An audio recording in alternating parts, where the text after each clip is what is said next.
You found us. Welcome to Emergency Protocol, a podcast for people who are stressy and depressy. We are your hosts, Denise and Jackie Freed. That's my mama. And that's my baby. We are sharing our 12 steps reimagined for today's society. And our bumpy, pothole-ridden spiritual paths. And we're bringing you along for the ride. This is us doing the actual work. When the shit hits the fan, you know it's time for Emergency Protocol.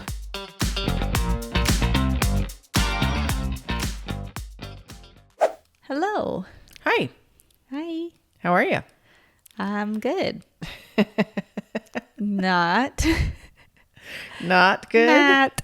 I'm good not. Is that like a reference Borat? to a Borat? Yes. It So absolutely you're not is. good? Yeah. Okay. Well, welcome back to our emergency protocol. This is the second time we're filming and recording with our new stuff. Yeah. It's kind of interesting to be doing it. And so our first step is we are not okay. We've not been okay, and we're not getting better on our own. Mm-hmm. So is that where you're at? Yeah. Okay. Yeah. Want to talk about it? Sure. Since we're talking. Since we're talking. I don't know. I just, again, like a lot of it comes back to feeling stressed about finances and feeling stuck in that there's like not really there's not a lot of wiggle room in there, right? And I think a lot of other people are feeling that way. And it's through no fault of our own. It's not that I'm not a hard worker or that I'm not showing up to work or whatever. And also people can't work for a variety of reasons, right? But it's just hard recognizing that I'm existing within this system that is not serving me, right? And we're all stuck in the system. Right. That's not really serving most people in the United States, most people in Los Angeles. Right. Right? Whereas I think your experience is a little bit different because you make more money than I do. Right.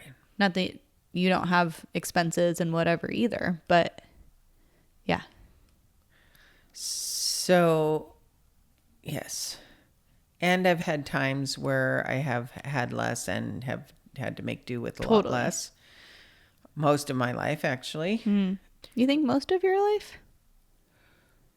Well, this is the thing about money, right? It's like sometimes when you start making it, then your expenses go up. Lifestyle creep. That's what they call that these days. And so, then your overhead is, there's still a struggle no matter where you are. So I think it's relative. Yeah. So it's a matter of like, I guess, financial freedom, right? The freedom of not having to worry about your basic needs being met, right? The hierarchy of needs kind of thing. So I think there is a definite issue with people not being able to meet their medical needs, not being able to meet their psychological needs. Not everybody can afford therapy. Not everybody can afford to go to a doctor when they have an illness. Yeah. It's like choosing to eat or go to the doctor. Or eat or pay rent. Or go to the doctor or pay rent. Yeah. So like, there's, and it's stacked. And so, we don't have enough, keeping it to LA, we don't have enough housing. So there's a housing issue. There's not enough affordable housing. So there's not enough overall housing. Then there's not enough affordable housing.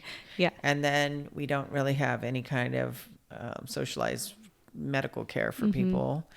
So, having traveled to different places in these last few years, we've not experienced it ourselves, but we've talked to a lot of people who have that security of knowing that they're cared for in their basic needs. Yes. And then, so that makes the rest of their lives a lot less stressful when you know that the basic needs are already covered. So I knew that you weren't feeling well around some stuff and there is no place to go. So not this week, but last week, I said, "You want to go to a meeting with me?" I was supposed to meet my sponsor. She had to cancel, and I was like, "I have a dinner resi. I'm already going. If you want to come," and you decide to come to a regular 12-step meeting with me, and you don't often go to those. You've been to a few meetings that I started at my company for all kinds of people that have things. I've been with you when you've gone to take cakes and stuff. Yeah. So occasionally throughout the years, you've given me a cake at a meeting, but you haven't gone to a meeting with the lens of the work that we're doing now together. Correct.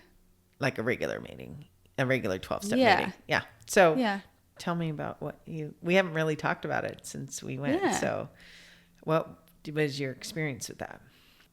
It's funny, like I knew some of the, like, again, it's kind of like analogous to the onsen story we talked about last week, where like there are all of these cultural norms and like kind of rituals that occur in these spaces that you don't know about until you go and you've been a few times and you like pick up the ways of doing things, right? Like there's a greeter who's at the door going like, "Hey, my name is like Josh," or whatever his name is. And you're like, "Hey, Josh, I'm Jackie." But like otherwise I would have just breezed right by him if I didn't know that, right? And like that's his commitment is to be the greeter. Right. Probably for himself, but also for whoever is new and coming in. Right. To welcome people into the space. Mm-hmm. Yeah. And then there's like some meetings, it's funny, there's like weird call and responses that happen when people are reading from the literature or whatever. And there wasn't so much of that at this meeting because it was, well, what is it called when you speak and then people ask questions? It's just a speaker meeting. Okay. Well, but normally in past meetings that I've gone to, I don't remember there being like questions. Like that, I think, is a pretty unique part of that meeting. Yeah, because it's a beginner's normally workshop. There's no like interaction between the speaker and the attendees. Although sometimes the speaker meeting will be a speaker meeting and then there is some participation from the attendees. But this particular thing, and that's the beauty of these 12-step meetings, is that they're all different. They all have there's a lot of similarity in the same kind of structure. Yes. But the delivery is different in different meetings depending on what kind of meeting it is. So that one is a beginner's workshop where a speaker speaks for a good half hour and then the people in attendance ask questions, and then the speaker and it was hybrid too. There was also a Zoom situation happening. So, which is since pandemic, that's kind of a lot of the way it is now. Yeah, which is cool, and that because it opens up meeting all over the world. You can attend a meeting in Paris, France, if you want to online. At like any hour in theory, there's a meeting. So that was interesting, and like just from a psychology or sociology perspective, it's interesting to see that like that format and how it creates consistency psychologically, but also allows for a new experience, like thinking about what gets people showing up, what makes them feel comfortable showing up, and all of that. Yeah, so that was interesting. The speaker was really great. One thing that I really loved is he talked about how he's worked the steps multiple times, right? Like, especially I think the past speakers that I've personally seen who have been men haven't really talked about that. It's a lot of like, I went through my like there's just a lot of like AA-isms that people use and cliches that they use when they're talking about like their lowest point, right? And they're just like, blah, blah, blah, like, and not that their work isn't serious or that they haven't changed their lives through this program, but it was really refreshing to get like the perspective of a male who was continuously doing the work. Like he said that he was like on a walk that morning listening to some book or something or some meeting or whatever it was, and he had his little notebook with him and was like writing down something. And he's like, been sober 40 plus years. Yeah. So it's not like this is just a new practice. This has been going on for a long time. Decades. Yeah. And so that made me feel better about taking the time that I'm taking to work through these steps, right? Because, again, not that you've been putting pressure on me, but as like guinea pig number one, I feel like I am putting pressure on myself to accomplish something with it, as opposed to just working through it at the pace that's natural for me. So that felt very validating. And also, he told a story about how he made this amends for sleeping with some guy, like one of his buddy's ex-girlfriends or something. And the guy was like, dude, this is the third time you've made this amends to me. Right? Yeah. And I was like, oh, like, that was also validating in that, like, you can, like, maybe there's something else that he needs to do to make that amends. Well, there was something in him that felt like he That's still holding needed. on to that. Yeah. So in order to feel comfortable in your own body and to feel like you actually have made the amend, sometimes it takes a revisiting, or sometimes it's a living amends. Like I won't every sleep, time I he won't sees sleep with any more of your girlfriends. Like that's the living amend is like, maybe I he's did missing that that once, piece. but I'm never doing that sleeping again. with another one, somebody Yeah. else's person. And the living amends to this person is meaning that I'm not doing this behavior with anybody else moving forward. Right. So, Yeah. because I don't want to feel like that again. Like Yeah. Anyway, I thought that was funny. And also I was like, man, like it must be nice. You know, they also have you, like, they go through people's birthdays and have people raise hands with how much time they have. And to be somebody who was just there, like, not putting any hand up because it's not relevant to me felt a little bit weird. But I had my safety blanket of my mom who stood up at, like, is anybody here more than 35 years sober or whatever it was? And it was your birthday too. So I was like, okay, I'm going to hide under the wing of my mommies again at 30 years old. it's okay. Yeah. But also because there is anonymity in the programs, like, until we flesh out what our meetings will look like or what a new version of this could be that's accessible to everybody, like, I'm going to let y'all in on a secret. You could totally just go to a meeting if you feel like you need to show up somewhere and not be alone at home. Even if you're not an addict, alcoholic, whatever, al-anon. I mean, the beauty of the meeting that we went to is it's a big meeting. It's big. So there's a lot of people that's there. the thing. And you can kind of anonymously go in and sit and just absorb it and then go back out. Sometimes you go to a speaker meeting and there's going to be 8 people in the room and they're going to ask you to share. And then you're like, oh, I'm just visiting or something. Right. So depends on the meeting. Do people ever do that? Has anybody ever outed themselves as actually in a lot of meetings they have open meetings. So if it's a closed meeting, then you have to identify yourself as what an addict, alcoholic, or a gambler, or whatever the meeting is, in order to attend. Got it. So I guess you could also attend those and lie about it. You can attend open meetings. Often they don't allow people to share who don't identify as whatever it is, the kind of meeting that you're attending. Yeah. So you just kind of... I'm going to say, or you attend and lie about it and add it to your amends later. Just kidding. That's not how it works. It's not like Yom Kippur when I was 10 was like, oh, well... I was mean to her, but I have a day to apologize for that. Yeah, we have a day, Mom. We don't do that now. So we went to that meeting. I think it was nice. I stood up and kind of acknowledged my year around the sun in sobriety. And then we went to that meeting. It was nice. And then we had a different kind of meeting this week where we went to a women's kind of wellness center. Yes. And it was a networking group. Yes. And there was a presentation, and then the women went around the room and kind of introduced themselves and said, what they were offering up to the group and what they needed from the group. And that was a really different kind of gathering. So we're talking about these two different kind of communities. Yeah.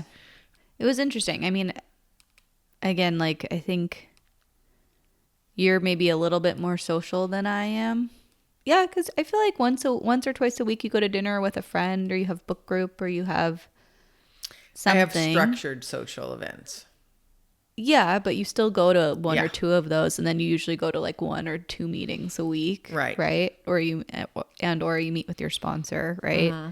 And I'm a lot more reserved. I'm very much like a little hobbit right now. I've been a Okay. hobbit for a minute. I'll say that is true. And you are way more social when we're in that event, like right in the beginning, like in that Oh, space of the yeah. social, like the kind of networking time in Yeah. this place that we went to. Yeah. You are way more open to just having having conversations with people.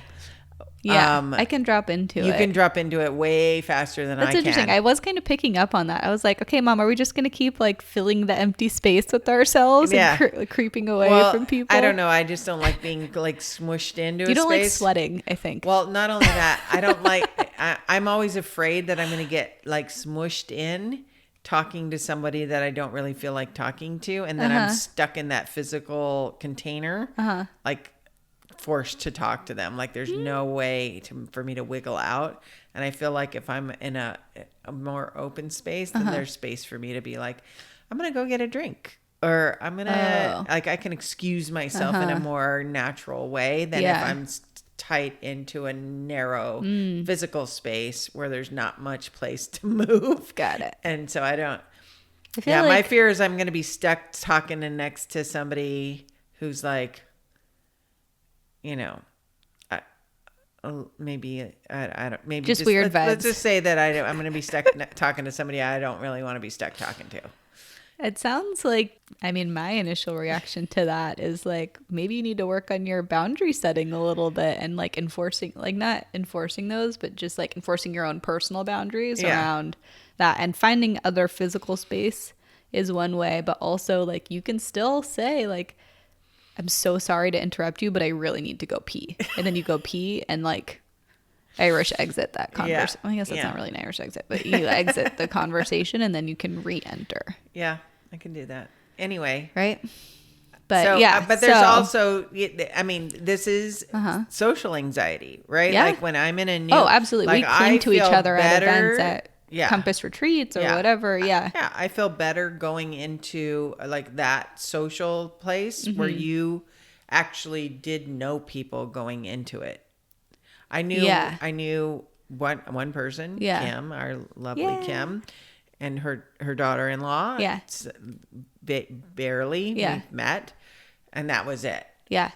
But you had a connection to the owner of the store, and you had a connection to maybe only one other person. One other person. Yeah. So, Very but vague. there was still some connection to the place. You'd been there before. Yes. You've attended something there before. Anyway, so for me, I felt like you had a little more familiarity. Once I have familiarity with a place and I have a little bit of ownership in a place, then I step in a lot faster. But when I'm in a new situation with a bunch of new people and I'm not sure what the structure of the situation is going to be, then I'm like, I'm out here until I feel like I want to step in. And sometimes I'm out here and I'm like, I don't want to step in at all. And I'm not going to. And sometimes I'm like, okay, this is a safe place. I'm going to step in. So I don't step in unless I feel safe. And so that's an interesting thing, like psychological safety of like, okay, is this a place that I want to be vulnerable in or not? And do I feel like I can be or not? And so, that's, I think, a learned thing for me, just from being in 12-step rooms for a long time. Yeah. That we're not all well in these rooms. So it's like some places are a little... better than others. I don't really do stuff on a school night, quote unquote, right? I spent so much of my childhood doing stuff on a school night. Yeah. And like burned myself out so hard that as an adult, I probably do too little. And so I've been trying to lean more into like because I'm noticing this about myself, right? And I'm kind of being aware of where I could improve for my own well-being. I'm saying yes to more things when people invite me places. Got it. Right? Yeah. And also like as a person so the place we went to this week is owned by my former therapist. And when I first started working with her, my social anxiety was through the roof. Like, I was just coming out of school.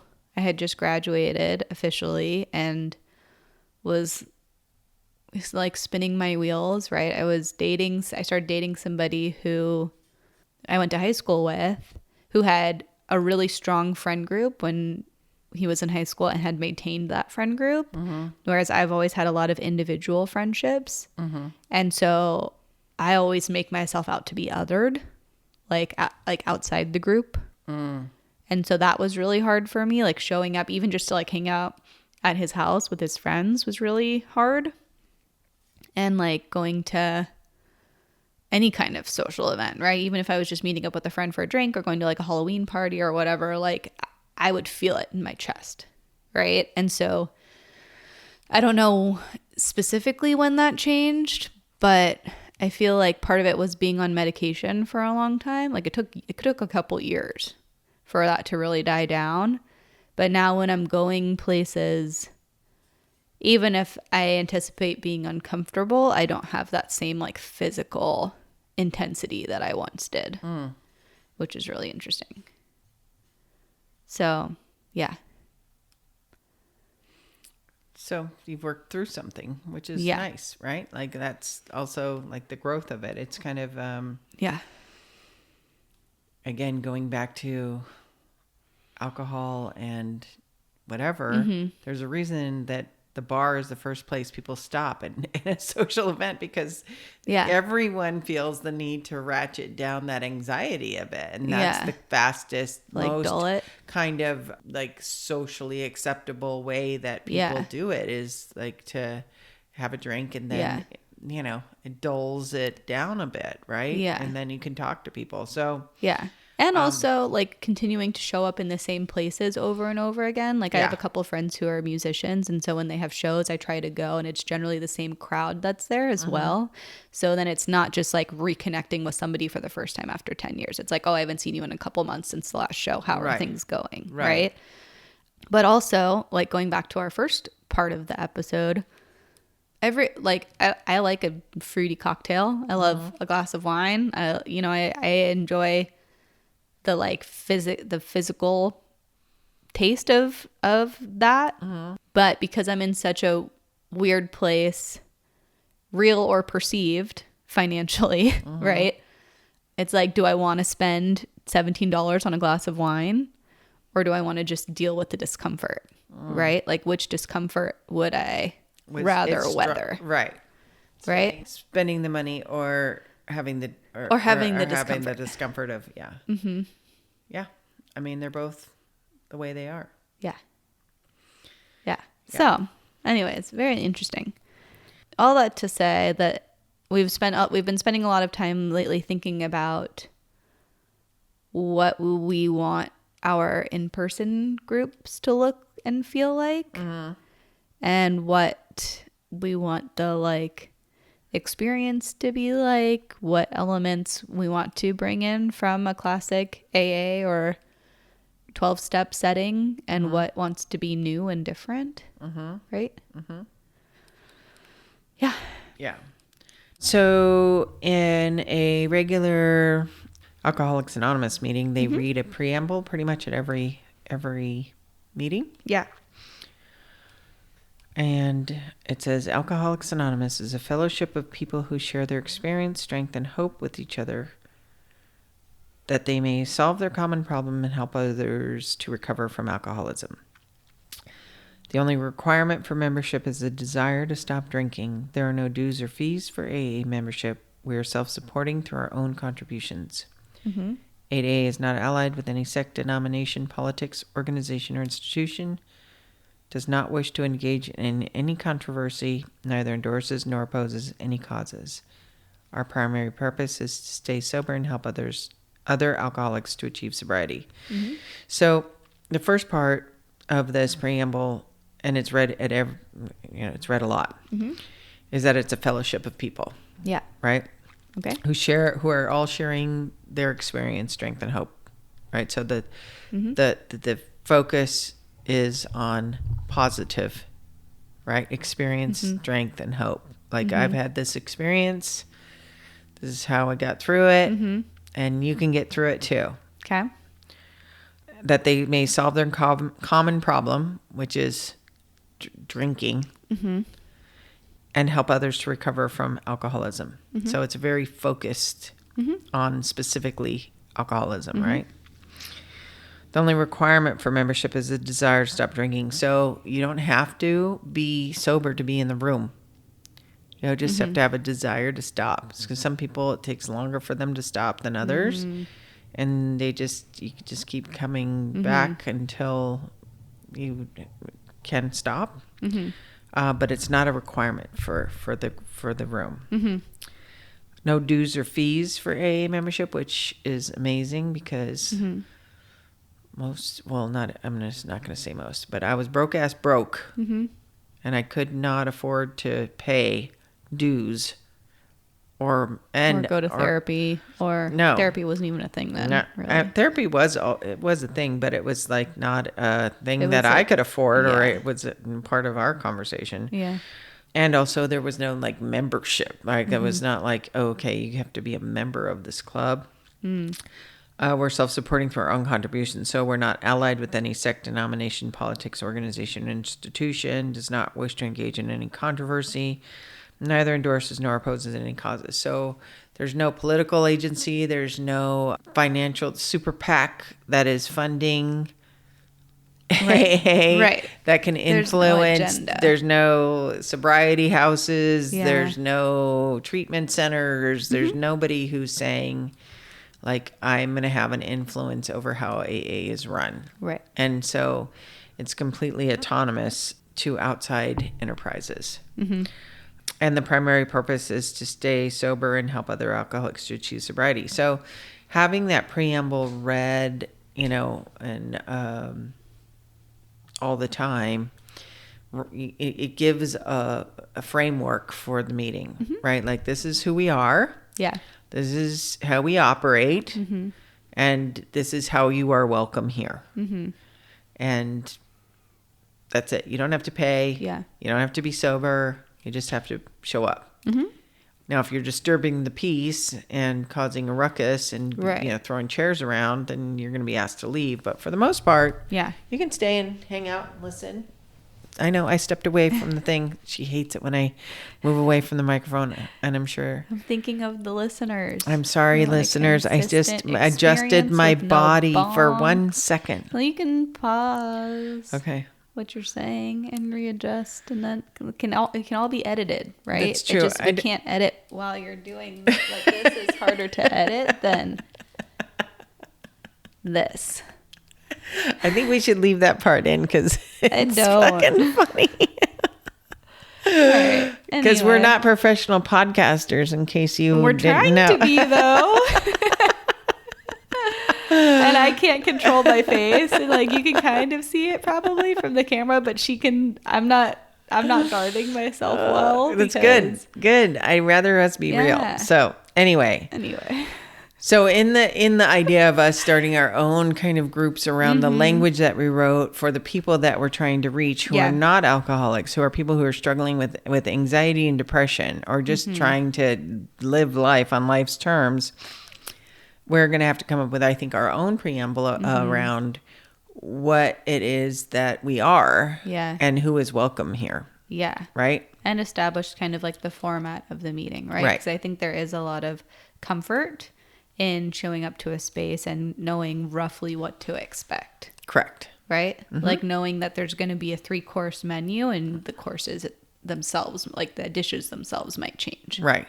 Right? Yeah. Yeah. So, that's kind of... Oh, go ahead.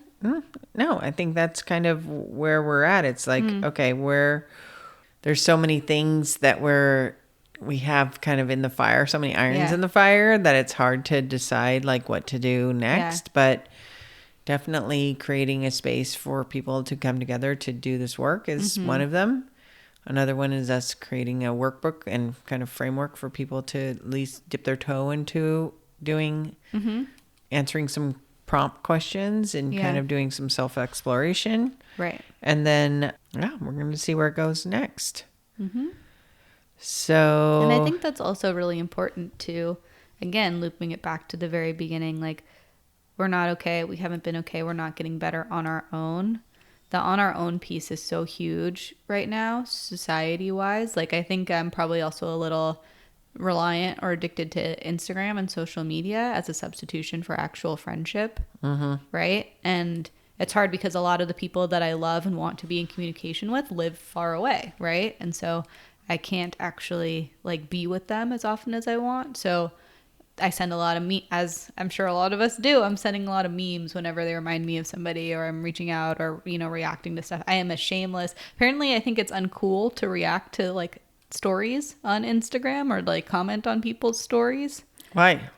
I don't know, like, other than sending the emojis, but I'm in people's business all the fucking time. I don't think it's a part. I don't think it is bad, but I don't think most people do. It's so funny. I saw something on Instagram the other day. It's like, I now spend my life sending memes to the same 3 people in all my spare time. Did you send that to me? You sent that to me. So anyway, but where I was going with that is that I think it's extra important right now because for a long time, people gave a lot of resources away for free and a lot of their time and expertise. Part of that was like capitalism driven, like, oh, you have to give something away in order to reel people in, or you have to provide something to kind of like hook them, right? Or people had more resources so they could afford to give things away for free. And I feel like now also the conversation has shifted to like, what I have to offer is valuable and I can charge for certain things. So that's one piece of it on like a more individual level. And then on a bigger scale, it feels like there are not as many what are called third places being utilized, right? And so a third place is somewhere that's not a home and it's not work, but there aren't a lot of those where people can just show up and exist, right? The park is one. A library is another. Nature, like the beach, is another, right? Or like, you know. Bars. No, bars you have to pay for. Oh, I see. We're talking about free spaces. Yeah. Yeah. And so there aren't a lot of those. Like, I think the community rec center used to be more of a thing. I think pickleball has probably brought Pickleball has brought people back together, brought strangers back together. And a lot of people love it. It's not always free, but people love it. There's like resources out there. People love the community of it. People love the community of it and get you outside and whatever. And exercising. It's a good thing. Yeah. But I think it's important that we start making more of those things available to people. Yeah. I mean, to that effect, like, you know, when we were in Japan, I can look it up on a meeting guide and see if there was an English speaking meeting in Japan, which there was. I couldn't get to it. I wish I could have, but it was like, it's available. I've been to meetings in Paris. I've been to meetings in Rome. I've been to meetings in, like, there are my people all over the globe that I can drop into. And you identify them as your people. Yes. They are my people. They're just as crazy as I am, with the same sort of wackadoodle sensibility and also the inability to stop ingesting whatever it is that we put in us that changes our thing, that causes us to have this craving that we can't stop, right? And we all know that about each other. And there's a common bond around that. That supersedes any kind of politics, socioeconomics, where you're from, how you were raised, where you are in life. Like, we're in this place. We're all just one drink away from catastrophe. Right. And so that supersedes everything. Yeah. Which is a very interesting thing. Because there's not many places where you can be different and still be welcome. Because we're really polarized right now as a society. In the United States. Yeah. And so that is also really interesting because because that's not part of the conversation that we're having in the room. Might have it outside of the room. I might have my differences from you outside of the room and to say, like, you know, you have a great message of whatever your sobriety, but out here, I think you're an asshole, right? Like I can have that difference and still be friends with people. Yeah. It's a little harder Yeah. when we have very different views about things. Yeah. And very strong views about things. Yeah. And some people I've like flat out had just said, no, I can't. We're so different that at this point I don't know how to come to the table with you. And that's okay. Yeah. I think we had this conversation earlier. Like for me, I feel like while I don't want to be exclusionary, there are certain principles that are fundamental to the existence of so many people that have been politicized and religiousized, for lack of a better word. Yeah. That I don't know that I'm not sure how to reconcile that, because so many people can't untangle that part of themselves from their existence, right? And so I think we have a lot of privilege in being able to say like, yeah, we can all come together and be in a room together, but that's because we're both cis. You're heterosexual. I'm not exactly that. It's still working through that. I'm sure we'll do a whole episode on that too, right? But generally speaking, like that part of our we haven't had to like question or interrogate like some fundamental aspect of how we exist in the world. No, but there are specifically like in the rooms of these 12-step rooms, there are specifically LGBTQ meetings. Sure. There's gay men's like stags, women's stags. Right, because there is more specific community available in those. So within the bigger spaces. community, there's also sub communities, right, that happen. Right. Naturally, because you want to talk with other people who are like you. Like, okay, well, first we have this common bond in that we almost died from our disease.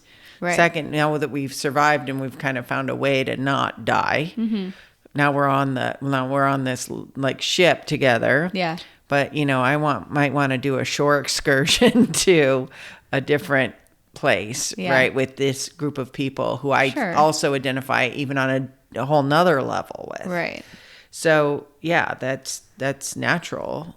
I just don't know how much like I am finding myself unwilling to tolerate any like real bigots. Yeah. In any form. Yeah. For whatever period of time. Right.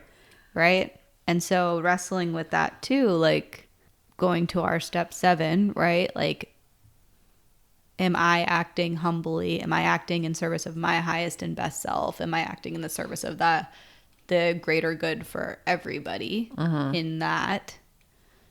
And that's something that I'm kind of wrestling with. Yeah. Okay. Okay. So basically we stopped at finding what I'm, not willing to tolerate bigots. Yes. I agree. I don't know that well. Anyways, except for another bigot, no one's gonna disagree with that except for another person. So okay, maybe we're straying too far, but I think it's, and I